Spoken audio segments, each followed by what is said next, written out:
पदयात्रा चालत असताना आम्ही एका गावामध्ये गेलो होतो. 2000 लोकवस्तीचं ते गाव होतं. त्या गावात गेल्यानंतर सगळी वडीलधारी मंडळी तिथे उपस्थित होते. दुष्काळाच्या बाबतीमध्ये, पाणी प्रश्नाबाबतीमध्ये त्यांच्या काय भावना आहेत, त्यांना काय अडचणी आहेत, ते आम्ही सगळं त्यांच्याकडून ऐकून घेतलं. मी आणि माझ्याबरोबर एक 10-15 युथ काँग्रेसचे सहकारी होतो आणि त्या गावात पाणी नव्हतं. त्या गावातली एकही तरुण पिढी त्या गावामध्ये नव्हती. सगळे रोजगार हमीच्या कामाला गेली होती. त्या गावात लोकांची जनावरं नव्हती. त्या गावात फार वाईट परिस्थिती मी डोळ्यांनी पाहिली. बाहेर चालत असताना एक 80 वर्षाची म्हातारी आम्हाला भेटली आणि त्या म्हातारीने ती आमच्या जवळ चालत आली. काठी होती हातात. आमच्यातल्या 2-4 युथ काँग्रेसच्या कार्यकर्त्यांच्या खांद्यावर हात ठेवला, माझ्या डोक्यावर हात ठेवला आणि मला विचारलं,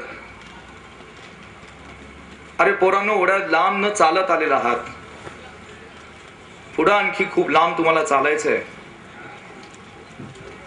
स्वतःच्या पोटा पाण्याची काळजी घ्या.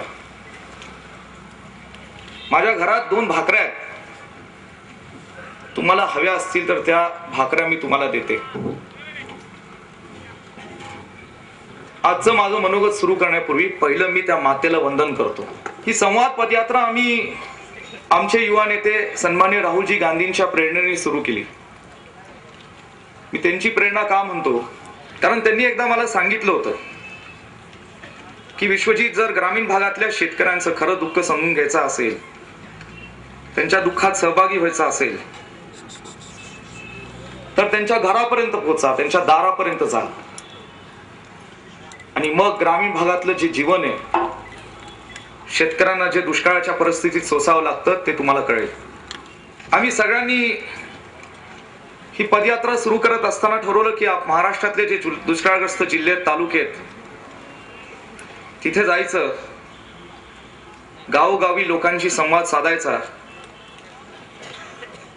आणि या दुष्काळाच्या परिस्थितीत, पाण्याबाबतीत, सरकारच्या बाबतीमध्ये, जनावरांच्या छावण्या असतील, शेतीचं पाणी असेल, काय लोकांच्या अपेक्षा, काय लोकांच्या भावना आहेत, हे तिथे जाऊन आपण समजून घ्यावं. ह्या भावनेने आम्ही ही संवाद पदयात्रा सुरू केली.